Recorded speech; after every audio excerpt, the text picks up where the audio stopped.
इसमें हम आपको खेलन में को काटो सैया, ये हमारा सूरदास जी का पाठ है। तो सबसे पहले हम आपको इसमें सूरदास जी का जीवन परिचय एवं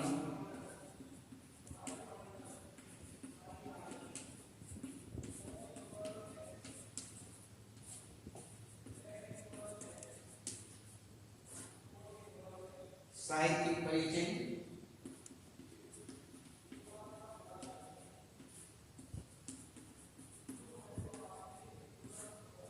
जीवन परिचय,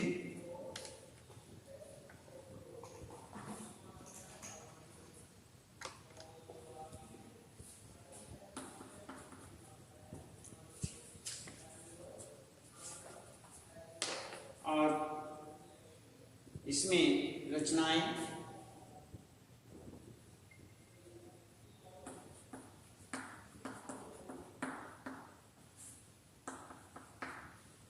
काव्यगत विशेषताएं,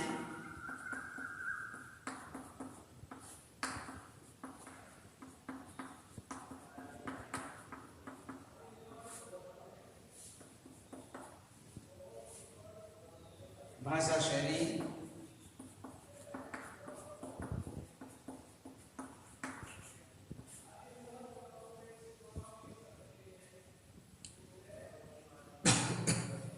ये हुआ हमारा इसमें जीवन परिचय के संबंध में। इसमें हम आपको जीवन परिचय, सूरदास जी का जीवन परिचय एवं साहित्यिक परिचय, जीवन परिचय, इसमें इसी के अंतर्गत रचनाएं, काव्यगत विशेषताएं, भाषा शैली, और इसके बाद हम आपको कविता का परिचय बताएंगे और उसके बाद उसका सार आपको बताएंगे। इसमें सबसे पहले हम इनका जीवन परिचय देखते हैं।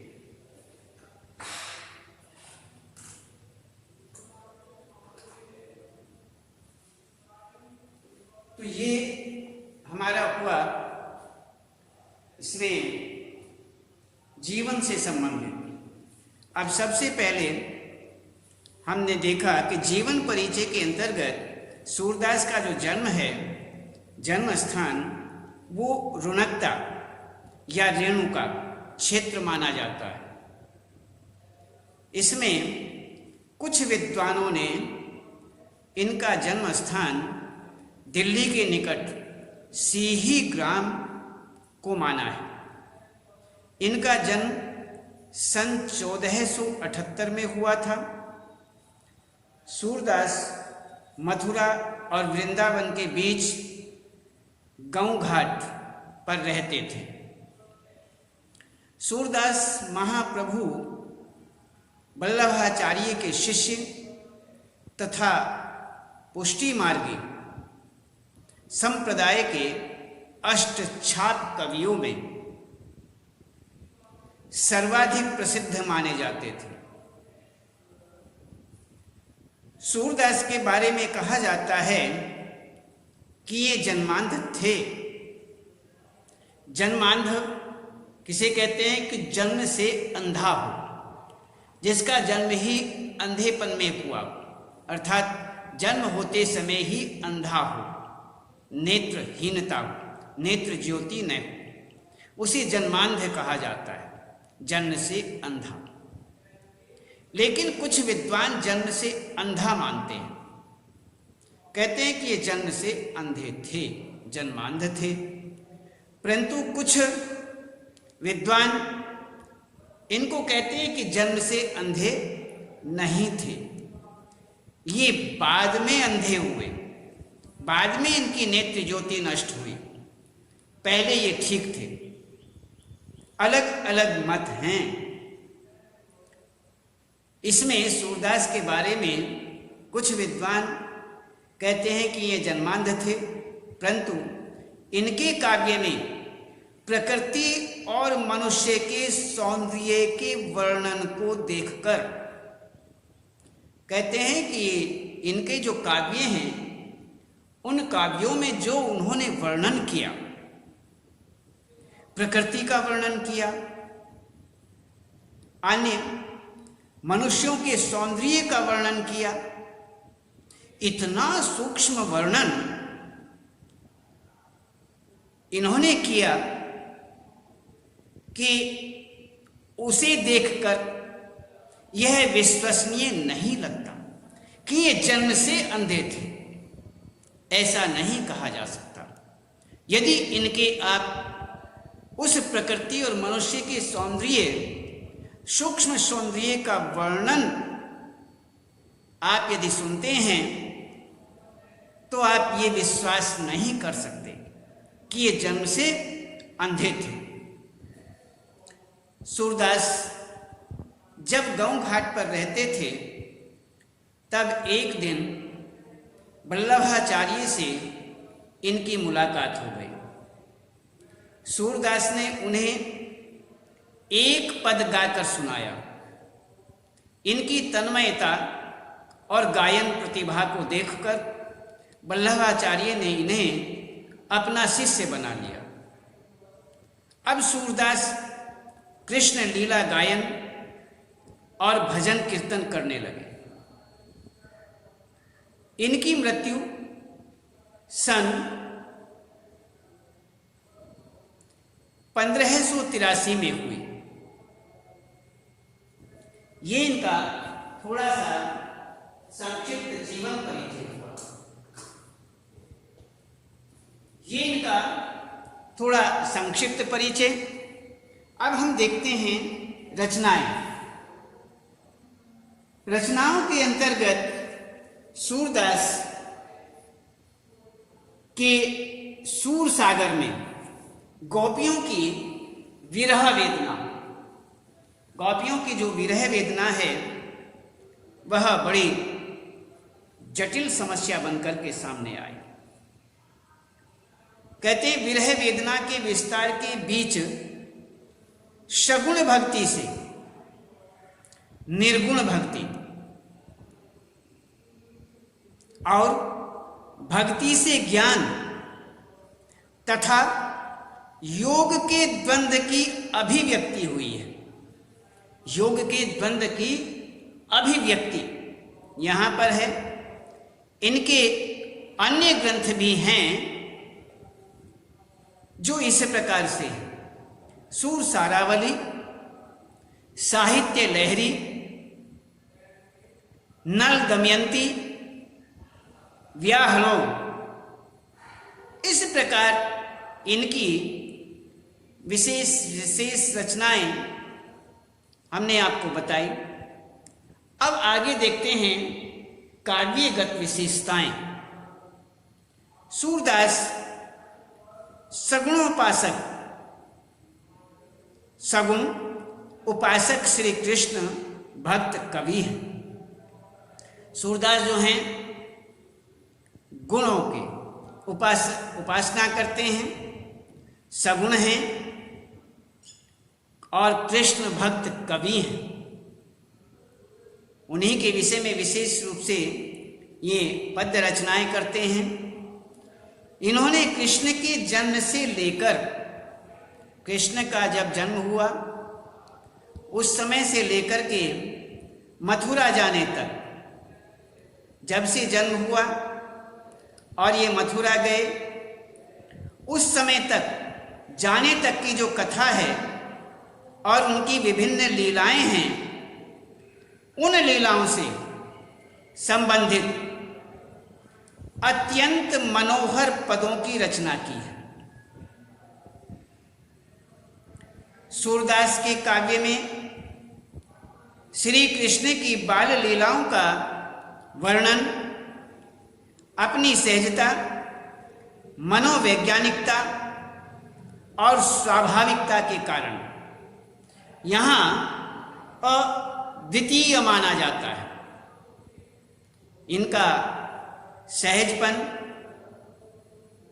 यहाँ पर इनकी बाल लीलाओं का वर्णन अपनी सहजता के लिए, मनोवैज्ञानिकता के लिए और स्वाभाविकता के कारण अद्वितीय माना जाता है। इन्होंने बाल कृष्ण की चेष्टाओं, बाल कृष्ण जो हैं वो बचपन में किस प्रकार की चेष्टाएं थी उनकी, उन चेष्टाओं का, उनके स्वभाव का और उनकी रुचि और क्रीड़ावृत्ति का अत्यंत मार्मिक वर्णन किया है, अत्यंत मार्मिक सूक्ष्म वर्णन किया है। ये मुख्यतः वात्सल्य रस और श्रृंगार रस के कवि हैं।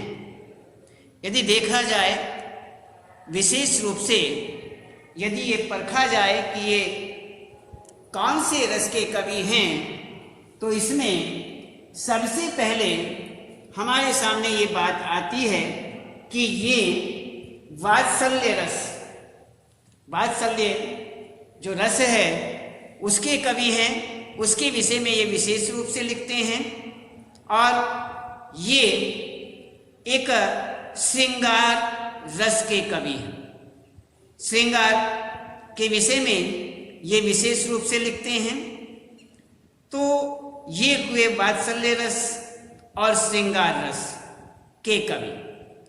तो सूरदास के काव्य में श्रृंगार रस का जो चित्रण है उसमें कृष्ण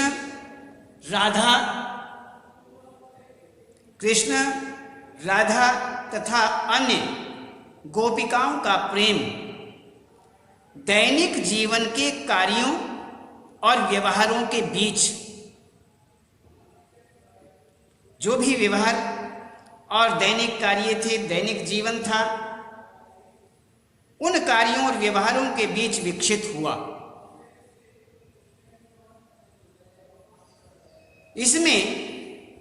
इसलिए उसमें अत्यंत स्वाभाविकता है और गहराई भी है। संयोग काल में वह प्रेम जितना गहरा है, संयोग काल में प्रेम जितना गहरा है, वियोग काल में उतना ही प्रेम द्रावक भी है। सूरदास ने संयोग और वियोग की विभिन्न दशाओं और उनकी अनुभूतियों का अत्यंत मार्मिक चित्रण किया है। अत्यंत मार्मिक चित्रण यहाँ पर किया गया है। इन्होंने जो भी वर्णन किया है, जो भी चित्रण किया है, वो विभिन्न दशाओं अर्थात संयोग और वियोग की विभिन्न दशाओं और उनकी अनुभूतियों का अत्यंत मार्मिक चित्रण ये करते हैं। इसके बाद भाषा शैली के विषय में विचार करते हैं। भाषा शैली, सूरदास जी की भाषा शैली कैसी थी, इसके विषय में देखते हैं। तो सूरदास का अलंकार विधान जो था अत्यंत उत्कृष्ट था। इसमें अलंकार विधान अत्यंत उत्कृष्ट, उसमें शब्द चित्र उपस्थित करने एवं प्रसंगों की वास्तविक अनुभूति कराने की पूर्ण अक्षमता थी, पूर्ण अक्षमता है। सूरदास ने अपने काव्य में अन्य अनेक अलंकारों के साथ में उन्होंने बहुतेरे अलंकारों का वर्णन किया। उनमें कहते हैं कि काव्य में अनेक अलंकारों के साथ इन्होंने उपमा, उत्प्रेक्षा और रूपक का अत्यंत कुशल प्रयोग किया है। जैसे अनुप्रास देखिए, अनुप्रास में ऊधो कोकिल कूजत कानन। इसी प्रकार से उत्प्रेक्षा के विषय में भी इन्होंने लिखा है, देखियत चहु दिसी ते घन घोर। सूरदास की भाषा ब्रज भाषा है। साधारण बोलचाल की भाषा को परिष्कृत करके इन्होंने उसे साप्ताहिक रूप प्रदान किया है। इस प्रकार से ये साप्ताहिक वास्तविक अनुभूति होती है और इसमें इन्होंने परिष्कृत करके भाषा को इन्होंने परिष्कृत करके इन्होंने इसे साहित्यिक रूप प्रदान किया है। साहित्यिक रूप प्रदान किया। इसके काव्य में ब्रज भाषा का स्वाभाविक, सजीव और भावानुकूल प्रयोग है। यथा जैसे अब मैं नाच्यों बहुत गोपाल, काम क्रोध को पहिर चोलना, कंठ विषय की माल। सूरदास के सभी पद गेय हैं और वे किसी न किसी राग से संबंधित हैं। कवि ने दंत्य वर्णों की बहुलता और सानुनासिक ध्वनि के संयोग से गेयत्व सघन किया है।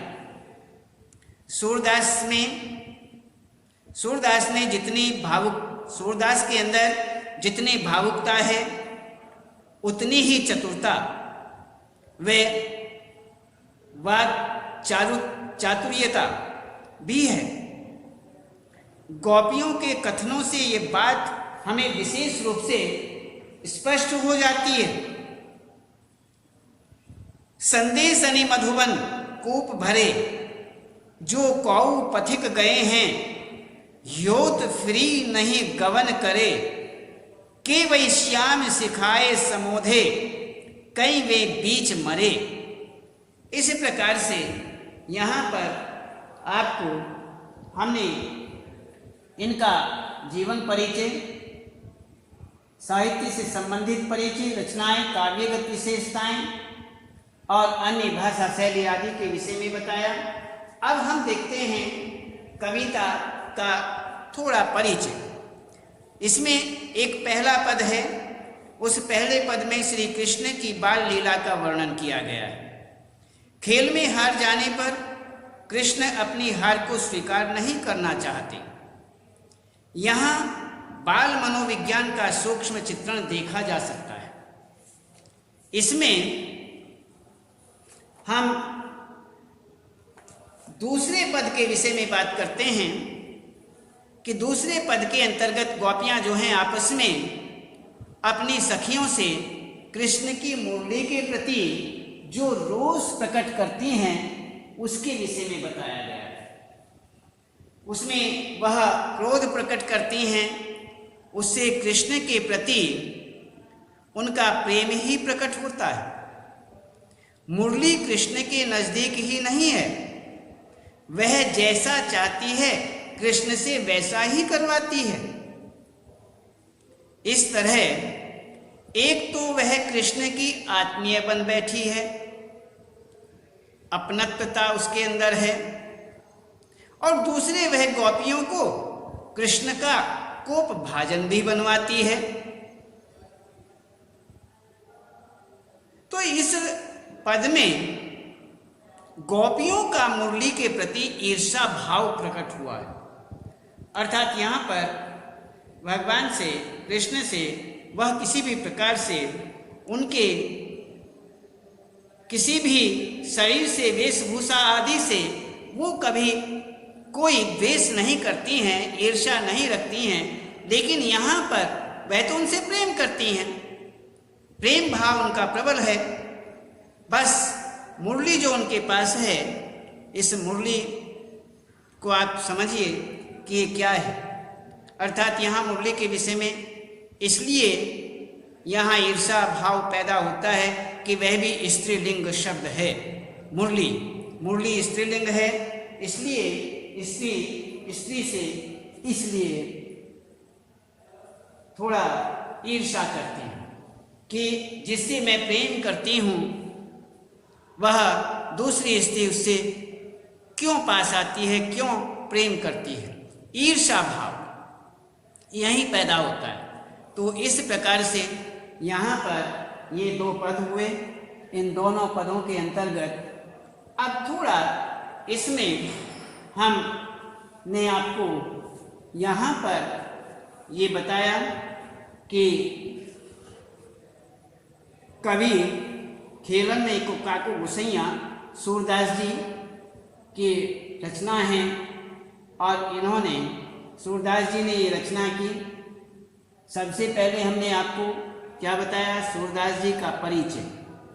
सूरदास जी का जो परिचय है वह जीवन परिचय, साहित्य से संबंधित परिचय और इसकी रचनाएं और रचनाओं के बाद में काव्यगत विशेषताएं और भाषा शैली और इसमें कविता परिचय, पहला पद दूसरा पद और इसी प्रकार से यहाँ पर थोड़ा पदों का जो सार है उसके विषय में थोड़ा आपको हम बताते हैं कि इस पाठ में सूरदास के दो पद संकलित हैं।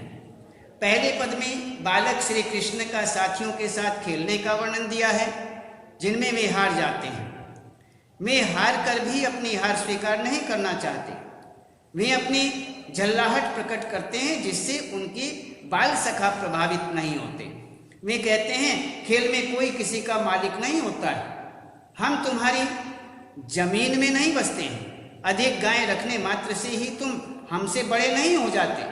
कृष्ण के व्यवहार से आहत ग्वाल बाल जब खेल छोड़ देते हैं तब श्री कृष्ण नंद बाल बाल की दुहाई देते हैं और जिससे ग्वाल बाल उनके साथ खेलने को फिर से तैयार हो जाते हैं।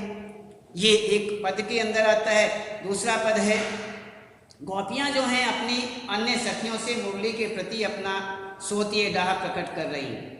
उन्हें लगता है कि सभी गोपियां मिलकर भी श्री कृष्ण से जो काम नहीं करवा पाती उसे अकेली मुरली करवा लेती है।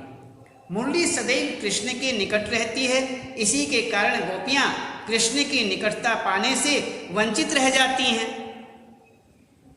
मुरली स्वयं तो कृष्ण की आत्मीय बन जाती है, पर गोपियों को लगता है कि वे कृष्ण के कोप का भाजन बन रही है।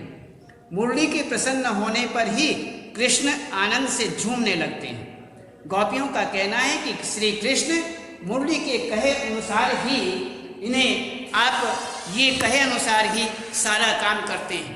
तो ये हुआ हमारा थोड़ा आज का, और अब हम इस विषय को आज यहीं रखते हैं और आगे कल बताएंगे।